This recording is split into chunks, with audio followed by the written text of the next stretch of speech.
यार दानिश, हमें हाईवे से ही निकलना चाहिए था। ये गांव का कच्चा रास्ता न जाने मुझे बहुत हॉन्टेड वाइब्स दे रहा है यार। वाह मैडम, मतलब रात हुई नहीं कि आपको भूत दिखना चालू हो गया। देखो, ये कच्चा रोड 2-4 किलोमीटर में तो खत्म हो जाएगा। फिर बस एक टर्न और हम सीधा होटल पहुंच जाएंगे। दानिश और पायल दोनों ही कार में बैठे एक दूसरे से बातें कर रहे थे और दानिश भी गाड़ी को गांव के उस बस्ती वाले कच्ची सड़क पर दौड़ाए जा रहा था। दानिश, तुम्हें क्या हमारी गाड़ी के अलावा कोई भी दूसरी गाड़ी दिखाई दे रही है? नहीं ना? तो तेज चलो, कहीं कोई खौफनाक मंजर हमारी मौत का फरमान लिए इंतजार न कर रहा हो। चलो जल्दी। यार तुम डरा रही हो या बात कर रही हो? इससे अच्छा तुम सो ही जाओ। कुछ दूरी का फासला तय हुआ होगा कि तभी दानिश की नजर उसके गाड़ी के रेयर व्यू मिरर पर पड़ती है, जिसे देखकर उसका खून जम गया। दानिश ने अपने गाड़ी के शीशे में देखा, एक इंसान बिना सिर वाला उसकी गाड़ी के पीछे पीछे दौड़ रहा था और उसके हाथ में एक तेज धार वाली कुल्हाड़ी भी है। इसे देखने के बाद दानिश ने एक्सेलरेटर को बहुत तेज किया।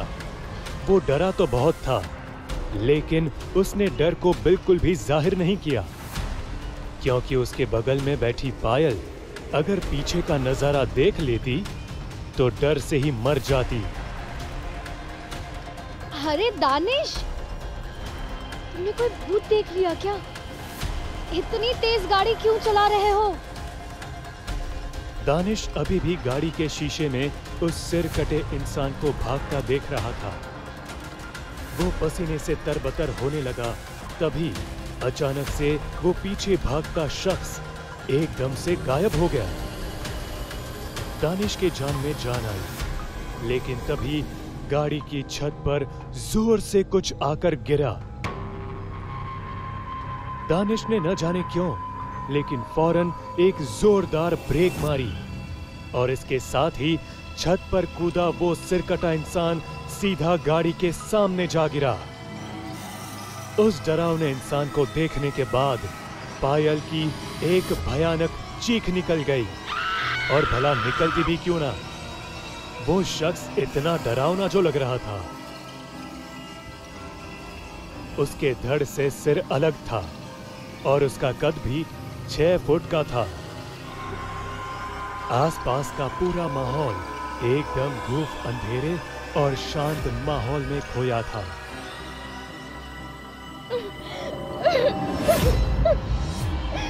दानिश, मैंने कहा था ना, इस रास्ते से नहीं चलते हैं।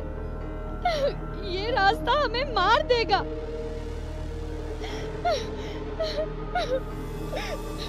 पायल, शांत हो जाओ और चुपचाप बैठी रहो। इसके बाद वो सिर कटा इंसान धीरे धीरे गाड़ी के करीब आने लगता है और अंधाधुंध अपनी कुल्हाड़ी चलाए जा रहा था। उससे कुछ भी दिखाई नहीं दे सकता था। इसी वजह से वो कुल्हाड़ी को कभी गाड़ी के बोनेट पर मारता तो कभी गाड़ी की हेडलाइट पर। लेकिन उसका असल मकसद था उन दोनों का सिर, जो गाड़ी में एकदम सांस रोककर बैठे थे। मैं समझ गई इस राक्षस का खेल। ये सिर्फ हमें महसूस कर सकता है। इसे कुछ भी दिखाई या सुनाई नहीं देता, क्योंकि उसके पास सिर नहीं है। 2 घंटे बीत चुके थे, लेकिन बारिश अब भी खत्म नहीं हुई थी। अब मुझे भी घर जाने की चिंता होने लगी। और अब एक ऐसा भी समय आया जब सूरज लगभग ढल चुका था। मेरे अंदर अब घबराहट और डर दोनों एक साथ दस्तक देने लगे। जब मैंने बारिश को लाल होते हुए देखा, मैं इस सोच में पड़ गया कि आखिर ये बारिश अब लाल क्यों हो रही है। लेकिन गौर से देखने के बाद पता चला कि वो कोई डर नहीं बल्कि खून है। और तभी मुझे नितिन की कही हुई बात याद आई जो उसने बताई थी खूनी बारिश के बारे में। मतलब कि ये बारिश एक खूनी बारिश थी, लेकिन आज तक जिंदगी में मैंने कभी भी ऐसी किसी खून की बारिश को ना तो होते हुए देखा और ना ही कभी सुना था। अब तो बदबू भी आने लगी थी और तभी मुझे दूर खड़ा एक आदमी दिखा जिसने छाता लगा रखा था और एक दीवार को एकटक घूरे जा रहा था। मैं उसके नजरिए को कुछ समझ नहीं पाया और उसे आवाज देने लगा, हेलो ओ चाचा, हेल्प करो प्लीज, मैं इस बारिश में फंस गया हूँ। मैं उस स्ट्रेंजर को आवाज देने लगा। मुझसे काफी दूरी पर खड़ा होने के बावजूद उसने मेरी आवाज साफ सुनी। उसके चलने का तरीका बिल्कुल भी इंसान जैसा नहीं लग रहा था। उसके चलने का तरीका कुछ यूं था जैसे कोई भेड़िया खड़ा होकर सीधा बढ़ता हो अपने शिकार की तरफ।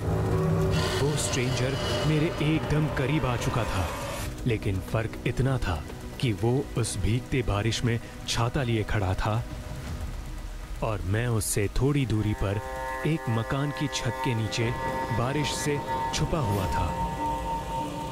वो स्ट्रेंजर मुझे अपनी तरफ आने का इशारा करने लगा और मुझे भी अब सेफली घर पहुंचने का यही एक रास्ता नजर आ रहा था, तो मैं भी उसकी तरफ बढ़ने लगा। लेकिन तभी मेरी नजर उस अनजान आदमी के हाथों पर पड़ी तो मेरे कदम वहीं लड़खड़ाने लगे।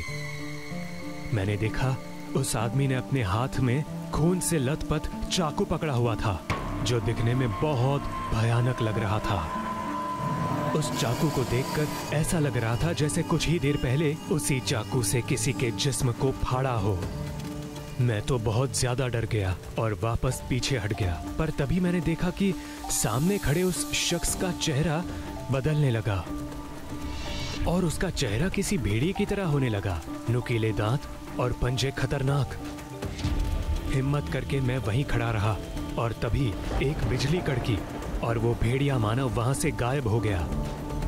लेकिन तभी मुझे एक आदमी दिखा जो अभी तक अपनी दुकान में ही था और शायद मेरी तरह वो भी इस खूनी बारिश में फंस चुका था। मैं उससे दूर था, लेकिन मुझे फिर भी सब कुछ दूर से ही साफ दिखाई दे रहा था। वो आदमी अभी जैसे ही पलटा कि वो भेड़िया मानव उनके पीछे अचानक से कहीं से हाजिर हो गया। ये वही था जो कुछ समय पहले मुझे गुमराह करने की साजिश में था। उस भेड़िया मानव के दिखते ही वो आदमी अपना संतुलन खो बैठा और बिना कुछ सोचे समझे उस छांव से बरसते खूनी बारिश में भीगते हुए भागने लगा। लेकिन उस वक्त मेरी नजर उस आदमी से हटते हुए उस भेड़िया मानव पर गई। मैंने उसके चेहरे पर एक शैतानी मुस्कान देखी और उसे देखकर ऐसा लग रहा था जैसे उसका कोई मकसद पूरा हो रहा है। ओह शिट, मकान मालिक के 15 मिस्ड कॉल्स। ऐसा क्या तूफान आ गया? उस हाउस के ओनर ने उन्हें 15 मिस्ड कॉल्स दिए थे। गहरी और थकावट से भरी नींद और फोन के साइलेंट होने के कारण वो फोन नहीं देख पाया था। इसी वजह से उसने ओनर को कॉल बैक किया। हेलो, अरे शुक्ला साहब, ऐसा क्या हो गया कि आपके इतने मिस्ड कॉल्स हैं? साहब, आप लोग आज गलत समय में गलत जगह आ गए हो। मुझे माफ कर दीजिए, मैंने कुछ पैसों की लालच में आपको उस फार्म हाउस का सच बताना जरूरी नहीं समझा। सबसे पहले तो आप जाकर बेसमेंट का दरवाजा बंद करिए, क्योंकि मुझे बाद में याद आया कि वो दरवाजा तो खुला ही हुआ है। वो हैवान कभी भी वहां से निकल सकता है। कौन हैवान? आप क्या बात कर रहे हो? इतने में फोन अपने आप कट गया। मकान मालिक कुछ बहुत जरूरी बात बताने की कोशिश कर रहा था, लेकिन अफसोस आज किस्मत भी इनके साथ नहीं थी। क्या हुआ? सुमित, क्या बात हुई? वो कुछ बेसमेंट के बारे में बता रहे थे कि जल्दी से दरवाजा बंद कर लो, वरना वो हैवान कभी भी वहां से निकल सकता है। ये शुक्ला भी ना, इसीलिए तभी मैंने इस पर गुस्सा किया था। ये कोई वक्त है मजाक करने का? इतने में एक और तेज गुर्राहट पूरे फार्म हाउस में गूंजने लगती है। यार तुम लोग रुको, मैं जस्ट अभी देखकर आया कि कहीं बेसमेंट से तो ये आवाजें नहीं आ रही। सुमित भागता हुआ बेसमेंट की तरफ जाता है और दरवाजा बंद करने के मकसद से वो बेसमेंट के बाहर खड़ा हो जाता है। तभी सुमित की एक तेज चीख निकल जाती है, जिससे सब बहुत ज्यादा घबरा जाते हैं। Oh shit! सुमित! सुमित! हर कोई सुमित को आवाज लगाते लगाते बेसमेंट में पहुंचते हैं तो उनके होश उड़ जाते हैं। उनके पैर, हाथ और जबान सब एक साथ कांपने लगते हैं।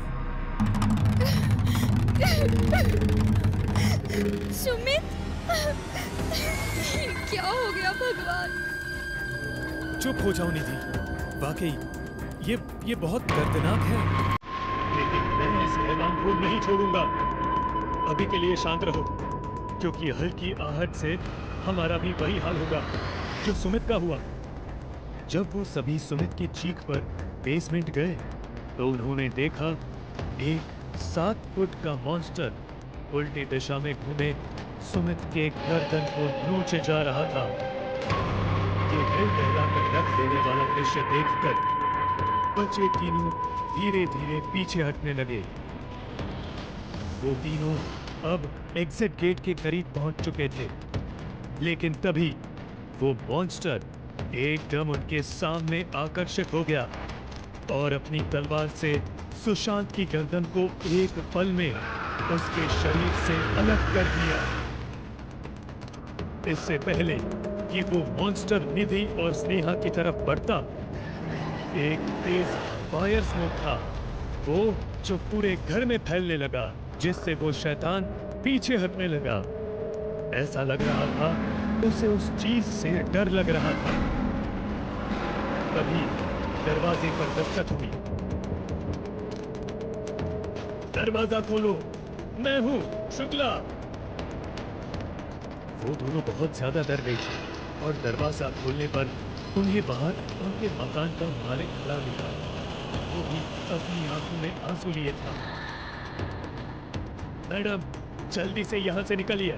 ये जिस शैतान से अभी आपका सामना हुआ था, वो असल में एक ऐसा शैतान है जो इंसान के जिस्म का पूरा खून निगल लेता है।